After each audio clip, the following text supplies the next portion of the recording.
I'll forget. I can't read!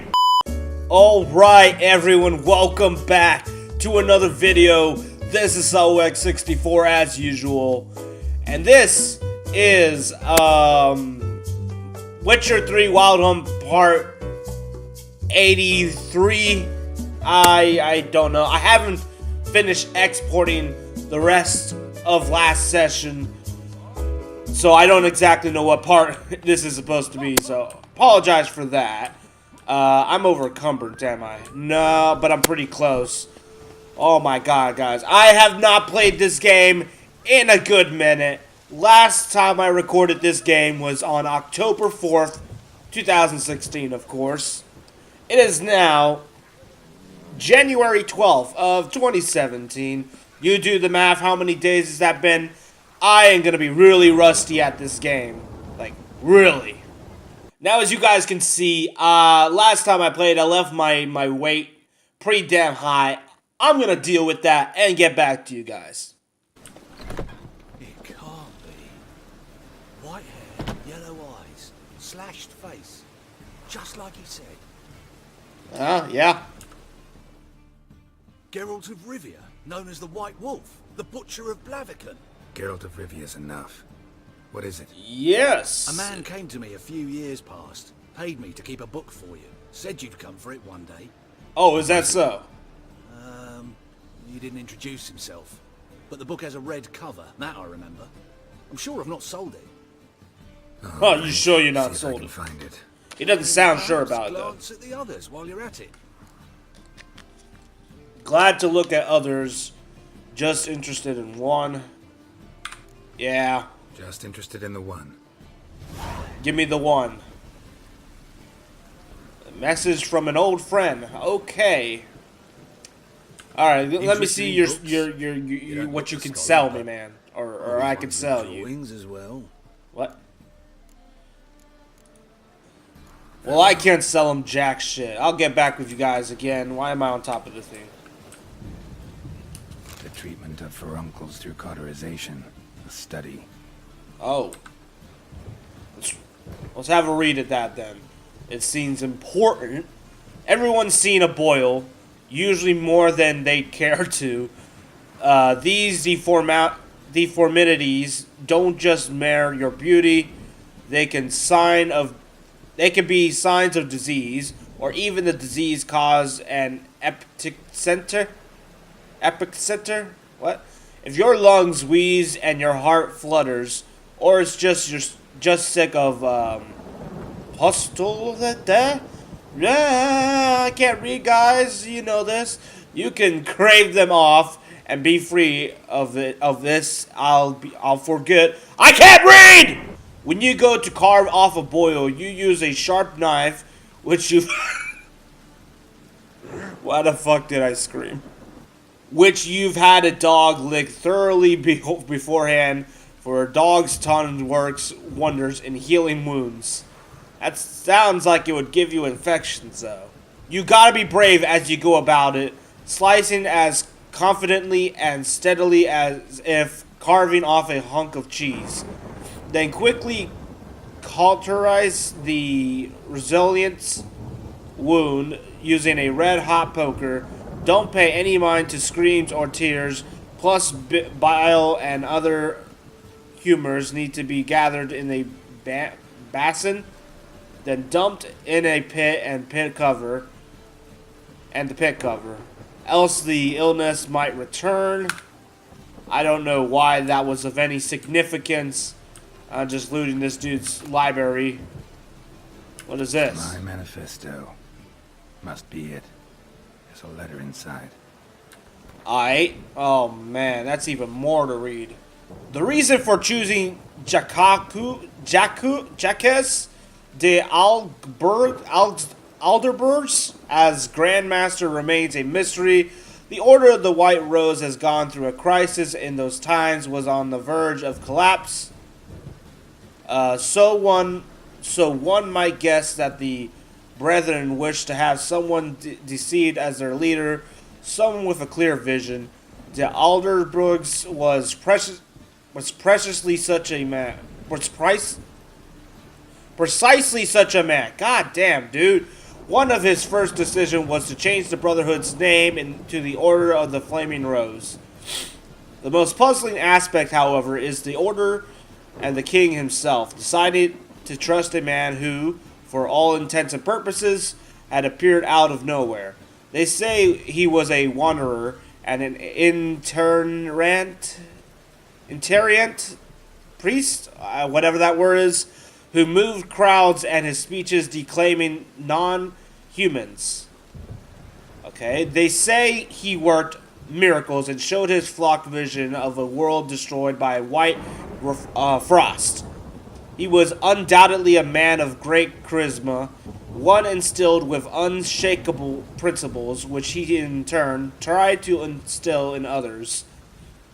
Was he truly a source? Was he indeed gifted with raw magic talent? That we'll never know for certain. We'll never know for certain. Okay, it appears there's one more book up here. Wait, didn't I... India, the vampire's last likeness. A vampire. Let me read it. Ah, shit. I didn't want to do that. What the hell am I doing? I gotta read this thing. Alright, here it is. Thereupon Isabella took Edward's glistening visage in her hand and embraced her icy lips, which were twisted in a cynical grin? A cynical grin? Forgive me, my love, she whispered, stifling the sobs having her bosom. But my heart doubt long with fiercer passion for yon werewolf, whom thou hatest with all thy vampiric thoughts.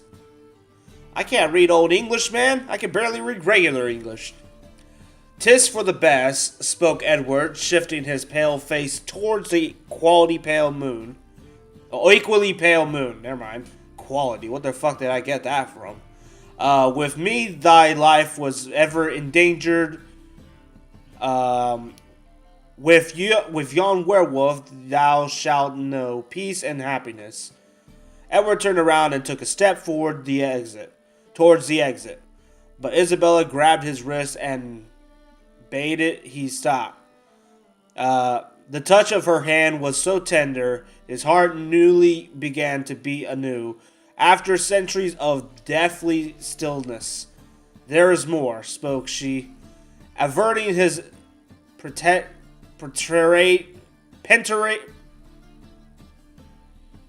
penetrating gaze. I am with child. What? You mean I am pregnant or something? Shit. I guess that's an interesting way to start the fucking episode. Oh my god, would you look at that? Another thing. The second sword, is it in case the first one breaks? No, it's not. Fancy, or the noble art of cheese divination. Right. Oh god, dude. This is the longest one of them all. What splendid diversity rang in the kingdom of cheese. The rippin' and crub can be white or blue, hard or soft, fresh or aged. From the milk of cows, sheep, and goat, burnt, pickled, and untouched, the list could go on till the end of time. And each of them, every last slice, every morsel and crumb, not only brings with it an unmatched rush of sensory experience, but in the right hands can be made to reveal the universe's most closely guarded secrets. For cheese, like the innards of sacrificed animals, the flight of a swallow, or vivid dreams, can be used for divination. The depth and size of a cheese hole reveals when rain will fall in the coming years, while the color of mull vines tell who shall love whom, and the scent of a hard grana pandano predicts which army will vanish with foes and which shall perish. The best divination, however, is done using the ancient method of fondue. One must simply melt two different kinds of cheese, preferably emmentality, and in white wine or in a pinch in a dry apple cider. Then one must use a long stick to immerse a morsel of bread in the resultant thick, soupy mixture, all the white keeping in mind the question, what the hell, dude? What shall my child be like when he or she, as the case may be, grow? Then bring the cheese-covered morsel of bread up to a candle, so that it casts a shadow on the wall. The shape will provide a sure and easily understandable answer to your query. Wow. Interesting start to the episode. Let me read after not playing this fucking game for such a long time. I only deemed it necessary to read those because Geralt was reading out the titles, so I figured they were important. That probably took most of the episode because I fucking read slow as fuck. God damn it, another one. The merry adventures of Muriel the lovely harlot, adorned with humorous engravings. Yeah, see, he's reading the title, so I deem it important, more important than other books. Therefore, I'm reading it.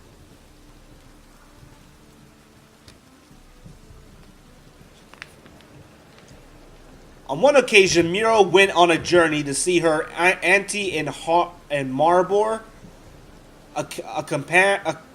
accompanied by her nursemaid. Their path took them through a forest, and in this forest lived a raccoon troop of bandits. This infamous group was led by flying Selims, and all the king's men had been unable to bring them to justice. Alas, such a Muriel's great misfortune that these bandits choose to attack her carriage. Muriel's nursemaid was old, blind and deaf. She did not wake when a tree fell in front of their carriage with a loud thud. You would feel it though, wouldn't you? Excuse me. Nor when the bandits fought a fierce battle against the guardsmen. When Flynn ripped open the carriage door with his muscular arms and stepped inside, Muriel had to deal with the danger herself. Make our guest comfortable, young lady, the old nursemaid muttered in her sleep. Muriel obediently carried out her instructions. Alright. Okay. I think that's all the books in this area. I'm going to go settle my goddamn inventory situation. Actually, I'm going to do that and then start next episode, because this episode has been full of me reading shit. If you guys enjoyed that, which I don't know, I guess if you enjoy me reading like a fucking dumbass, then you would have joined this video. But if you did, do hit that like button. Please, helps me out a bunch. Subscribe if you're new around here. My Twitter and Twitch is also in the description. If you guys are interested in following me there on those. What the fuck? Now I can't talk. I need to take a break already.